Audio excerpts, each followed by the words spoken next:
Yeah, thanks for having us. My name's Scott Jones, and Austin is always over there in the corner over there. And yeah, we're both working on our PhDs under Steve Archer in the Archer Lab, where we mainly focus on all things shrub encroachment and brush management and the impacts that has on rangelands. So go ahead and get started. We're going to talk about evaluating woody plant encroachment in Sonoran grasslands for brush management planning. So we're going to present some preliminary findings from my study, and then also a model that Austin is building that is focused on helping plan when brush management might be most effective.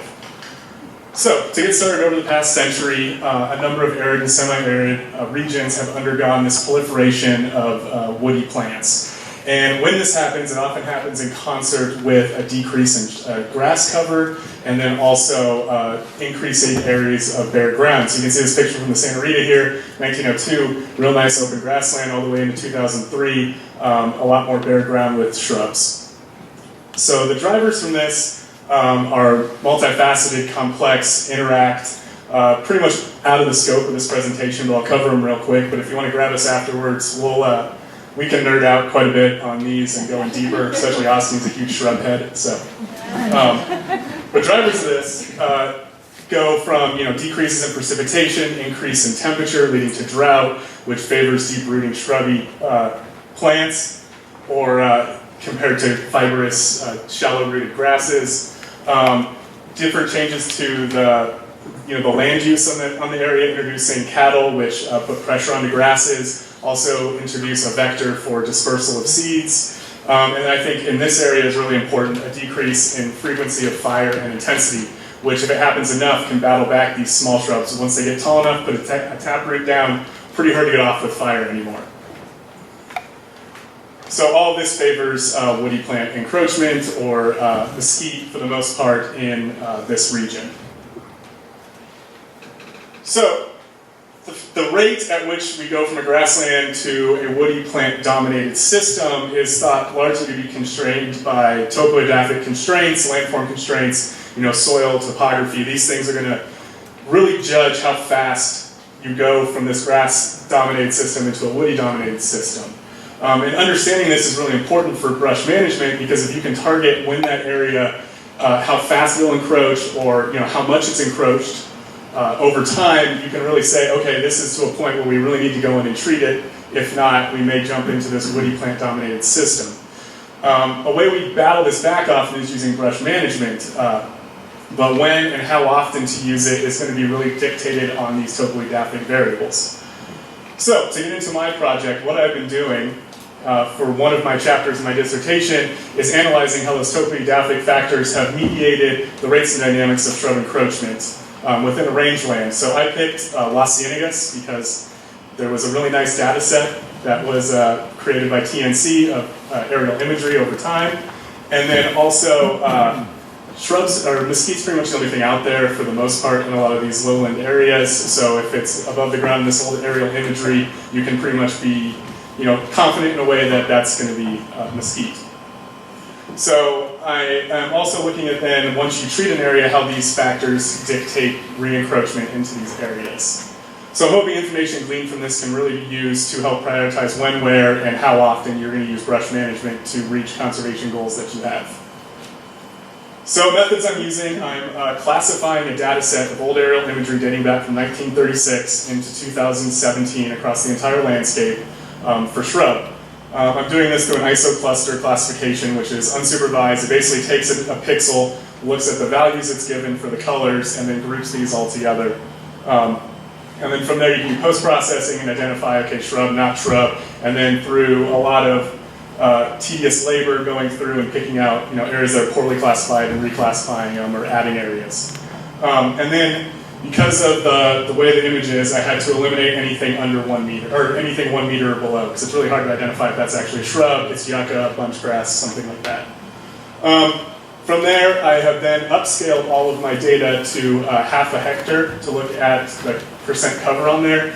And this was done for a number of reasons. One being, linking up old imagery on top of satellite imagery gets a little wonky, so it can be 2 or 3 meters, 10 meters off where these images are. It's just kind of how things are. And then cover percent was calculated for 36, 75, 1996, 2005, 2007, and 2017. And we'll cover those right now. We're going to look at it. Oh, so here's some pictures of, this is what the 1930s imagery looks like, black and white. Real hard to see, so like I said, Los Angeles is great for this because if it's black on the landscape there, it kind of looks like something, usually it's a mesquite, you can be confident in saying that. So here we go. So here's Los Angeles, and this is 1936. To orient you on the left-hand side where there's that blob of red, right south of that is where the Empire Ranch is. So green is going to be 0 to about 2.5%, and then as you go darker to red to this white, it's going to be more shrub on the landscape. So 36, we step up to 1975. You can see these loamy areas just south of the research range really start to see encroachment. 1996, it spreads out even more, but you can see just by the research ranch where management practices have gone in and knocked down some shrub. 2007, you can see things are really getting hairy out there.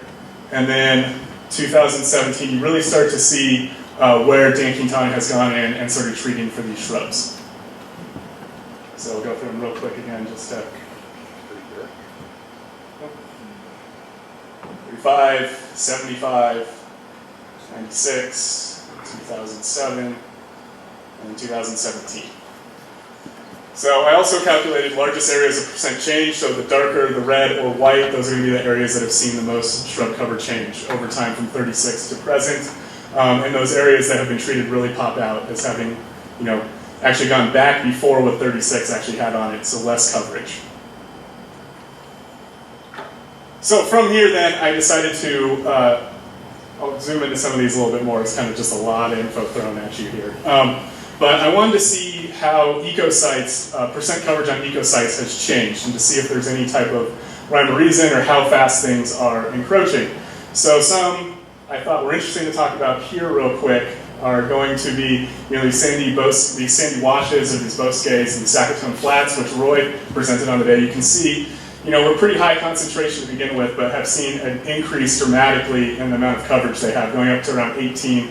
I think that drop off in 2017 was because of the sawmill fire, burnt through a lot of these areas. And then loamy upland, which has seen a lot of the brush management actions. Started out, which I think is interesting, is the same as loamy slopes for the most part, but is increasing, seeing more shrub encroachment over time. And then loamy bottoms, pretty interesting, just they haven't seen a lot of encroachment, and I think this is going to be due to more of elevation and other constraints to it. So moving forward from here, I do have 1950s imagery. I think it would be really interesting to classify, but it's been a huge pain and difficult to classify, so I need more time working with it. I just couldn't get it done for this. And then going in and incorporating other variables, other elevation or ranching history on there to see how this has also dictated percent cover for shrubs. And then also explore shrub re-encroachment following these areas. So find areas that have been treated, and then how they re-encroach onto these areas. And I picked out a couple that I want to look at real quick. So here's the first one. The red line is the digitized polygon.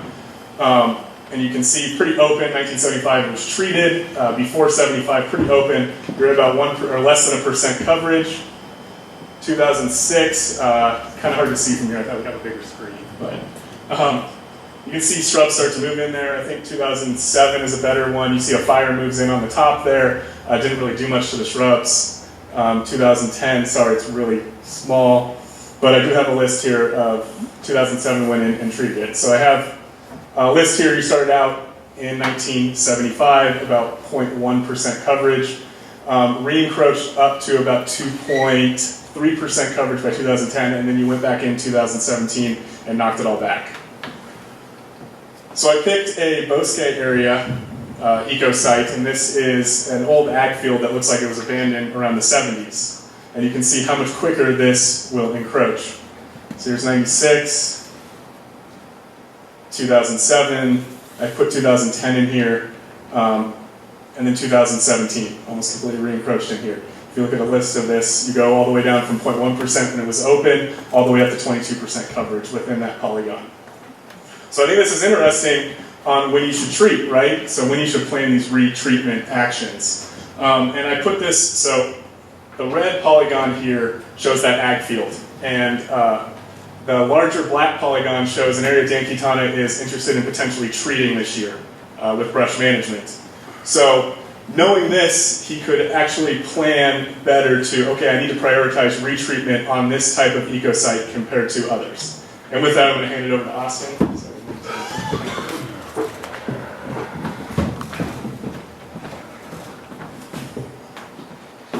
All right, so I'm doing something a little bit different in that my study area is specifically right now the Santa Rita experimental range, but the work that I'm doing there I think is closely tied into a lot of interests with mesquite here on the Sonoran Plain, and also some of the modeling work that I plan on doing, or am doing, is going to be expanded into southeastern Arizona, including the Las Ciénegas area, but also Altar Valley. But I want to begin by showing these pictures. This is my study site at the Santa Rita Experimental Range.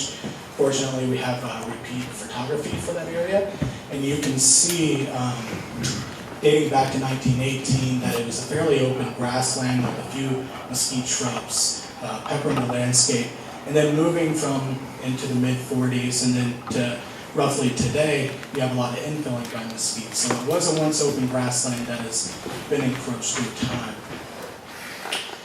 My field research, I just wanted to mention quickly that I'm looking at the effects of precipitation, heavy livestock grazing, and herbivory by ants and small rodents on the establishment of mesquite seedlings itself, the mesquite seedlings. So after this presentation, I'm not going to touch on this too much, but please ask me if you have questions about what I'm finding there. I use a lot of my field research to kind of guide this remote sensing satellite modeling effort. And my main goals initially at the Santa Rita Experimental Range is to try to define or determine the extent at which a site is at its maximum potential for woody cover. And I'll go into a little bit more on that. And if we know what a site can max out at its woody cover, then we can assess that for risk for additional woody plant encroachment over time. So building off of that, doing a risk assessment, I plan on creating a tool that will allow you to evaluate a site's risk for woody plant encroachment and whether you should treat that area or reserve that area not for brush management. Two initial objectives of this is to first compile as much research as I can, mainly for picking variables that should go into this model to determine a site's risk or its woody cover, and then use existing satellite, remote sensing, and other geospatial data to then model woody cover and then develop this risk framework that I can then test at the Santa Rita with its extensive history of brush management, but also this large data archive, and then expand that to initially the MLRA 41 area, which would cover areas like here, extending all the way to the border, but also the Altar Valley region. So I want to talk a little bit about some of the variables that I've been considering. A lot of this is still in the works, and I'm going to show a early developed map that is not finalized, but it's a work in progress here. But first I use a digital elevation model, and I pull elevation, slope, and aspect from it, from determining where woody plants might establish and grow on the landscape. And then I bring in different soil properties that I extract from NRCS gridded Sergo data, particularly max clay content and the depth to that max clay, both of which I've deemed important for determining where woody plants will grow or not grow on a landscape. And then depth to bedrock or depth to a water table. This is really helpful in detecting these phaerophytes like mesquite, and this is primarily a model product. I put the paper up here. I'm extracting data from this paper and then using it in the model.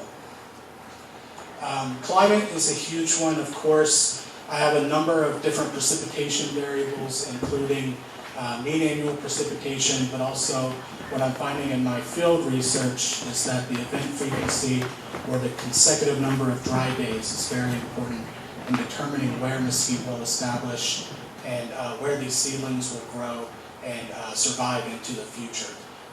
But also intensity, so how many millimeters of rainfall that you get in an hour, and seasonality. We've talked a lot today about monsoon versus winter precipitation, and then temperature, trying to identify that threshold, that temperature threshold where plants like mesquite and other woody species will survive and thrive. So to determine risk has been a little tricky. So the idea here is that I create this model, so I predict where the woody plant cover is across the landscape. And then based on where that predicted woody cover is, I then balance that off of its current vegetative state. And I'm using this Enhanced Vegetation Index, or EVI, as a proxy measurement. So the higher that index is, that means that there's more vegetation at that site currently. And then I balance that off of the model. So the way that this works is that if you have a site that has a low prediction for woody cover and a low current vegetative cover, then that means that you're going to have a low risk, because that might mean that it would be a stable grassland. It's not predicted to have a lot of woody cover in the first place. If you have a site that has a high prediction for woody cover and it already has a high woody cover, then it's a stable woodland. Mesquite's supposed to be there, wooded plants are supposed to be there in the first place. If it's moderate, it flushes out as moderate. But these are the really interesting places, the high-risk places. These are where it has a high prediction for woody cover, so the site will have, it has all the variables that are associated with high mesquite cover, but it currently does not have a lot of vegetation on that site. So that means that there's a lot more area for plants like mesquite or other woody plants to move in. More objectives, sorry. This is really new, so I'm currently working on this, so this is a lot of just like, this is what's coming down the pipeline here. But I named this model SEEDS, because everything has to have an aptly named acronym. I'm calling it the Shrub Encroachment Early Detection System. Also, you have to have that if you're trying to find money to fund anything. They love those. So I'm going to perform analyses and validate my risk model, well, my woody plant cover model and my risk model. And then I also want the final product to have user functions, like you can put in your allotments, you can put in the land use or the ownership, that kind of thing. And then I'm going to test and refine it. I want to create historical models that go back to the 80s, using primarily Landsat data, and if some of you are familiar with that data set, it really only goes back to the 80s. So that's why 80s, 90s, and then current. I'm going to create those three, and then look at the differences and test the sensitivity of the risk across those years. And then evaluate using previous experiments and treatments at the Santa Rita, the rates of, following brush management, the rates of the changes in risk and woody cover through time. And then the areas that are identified as the high-risk areas, those would be the ones that you would want to focus on, primarily for monitoring or planning future brush management treatments. So this is a prototype. Don't take this to heart. But I want to show, this is just using a select number of variables, not all the ones that I listed previously, but primarily precipitation, temperature, clay content. But this is something that I envisioned for this model. And the risk is rated from high to low, with low being in blue. And then you can identify areas of low risk. And that means that these would be areas that you would not want to prioritize for brush management because they have high clay content. They're stable grasslands at this point in time. And then you have higher risk areas. These would be yellows and moderate, but going to the red areas, these would be areas that you might want to monitor for current ongoing encroachment of mesquite and other woody species, but also implement future brush management treatments. And then you will be able to pull out information about each pasture and its different risk levels across from low to high. So you can assess the acreages at each risk level. And then that could also help determine how much money you have to spend for implementing future brush management treatments as well. And I have dreams, and I've gotten verbal confirmation from the guy that heads the Drought View application at the U of A. And this is a nifty online application that you can examine anywhere in the world, or in the US at least. The current drought monitor, the vegetation, the precipitation. And this already has a lot of those land ownership, fire data, a lot of other layers involved in it. And all I want to do is take my model and plug it into this. And so I think this will be a nifty way to just update this application with my model. So it would be free and available for everyone to use if they would like to. And so my current plan and the future work that I need to do is I need to create these historical models that I talked about from the 80s and the 90s, and also fine-tune the current one with some updated variables, and then go through a validating procedure. And I've also been in talks with Scott, who has a lot of great data from the Los Cienegos, but also Altar Valley, use those as validation sites as well, to make sure that the model is performing as it should, and that the risk is something that can be usable for interested people, but also land managers. And then, yeah, like I said, then start at the SCR, but then expand it into regions like this. And I believe that's it. So, do we have time for questions? We have time for a couple questions We'll for type in your Scott and Karov.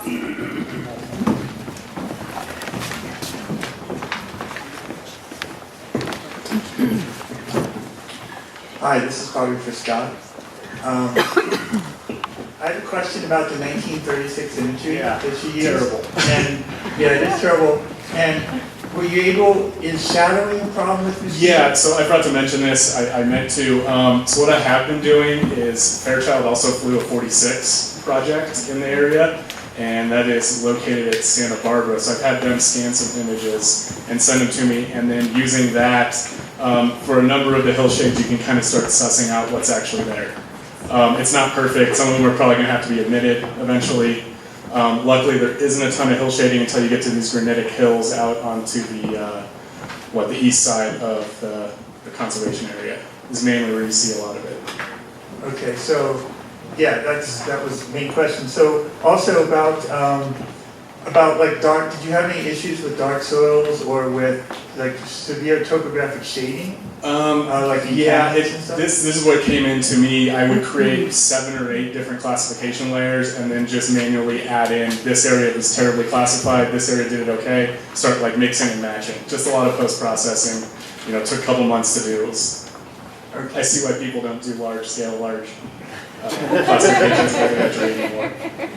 Yeah, that's why we hired grants. Yeah. They don't know better. Yeah. Another question? So, a question for Austin. Okay. And I may have not caught this. You had a lot of potential areas in the model. Was historical grazing one of those? Not at the moment. I'm trying to just focus on biophysical variables, and then I've considered that, like, develop the model initially just to be purely based on those biophysical variables, like I showed up here, but then bring in an overlay. I want to overlay ecological sites, but also historical grazing, and some of those experiments that have happened at the Santa Rita, and then see what those differences might be. But it's not directly in the model itself. I think you have an interesting test case where Santa Rita has great records of all the grazing applications that were done, right? Whereas if you were to expand this out to other agencies, whether or not it's county in Altar Valley or Pride of Land or BLM, those records may not be quite as complete. Exactly. So That's the impetus for starting at the Santa Rita, and then I want to test and refine it there because of that great data, and also because my field site is there. And being in the field and just seeing the dynamics that happen throughout the year is invaluable. And that always, like I didn't think about consecutive dry days until last year, and I saw a pattern with my seedlings, and that's a variable I need to consider in this model. So it's an evolving process. I can ask this question loud enough, maybe. Would you describe what treatment is one question. And the second question is, are you considering the increased organic matter that comes under mesquites over time? I'll talk quickly about the treatment methods. It's multifaceted, but mainly you have mechanical treatments, which means going out and either cutting them down or putting a chain between a bulldozer, which was really popular in the 70s, I believe, or before that. And you just drive it through and knock everything down. Or you can masticate them, just completely drill them down to the bottom. And then you have chemical applications, but that gets a little hairy on how tall they are. It's really hard to apply it, and then you're dealing with drift for helicopter applications if they're big enough, and you may not have as much die-off depending on different variables. And then there also is prescribed fire is another treatment method, and then a mix and match between all of those can be used. What was yours about? Are you looking at the organic matter increase under mesquite trees as part of your study? I am not, personally. Yeah, we do have someone associated with our lab. He's a postdoctoral researcher, and he's done a lot of that work quantifying the carbon, the soil organic carbon beneath shrub, interspace, but also classifying coarse woody debris, so the fallen stems, trying to account for all the carbon that is associated underneath with mesquite, underneath mesquite, but also in interspaces to compare. And he's also doing, including brush management, so in a control area, but also in an area that's been sprayed by herbicide to see how that changes the carbon dynamics there. But I'm not personally doing it. But relating that to brush management actions, that is a question, is what do you do with all of this litter that you've created doing this? You have these dead, hopefully dead, shrub on the landscape. What do you do with it? And there's some conversations, and Trevor's been using it for to help with erosion issues, but I mean, it is an issue that needs to be dealt with. We would have time for one more question. Thanks. You guys get twice the questions, you're twice the people. So at the risk of sounding maybe a little ignorant, but opportunity to educate me at being new in the area. Your earliest photo was 1918, something like that. I don't know, but they're just looking at the discussion about the baseline that we're trying to get back to. So is grassland really?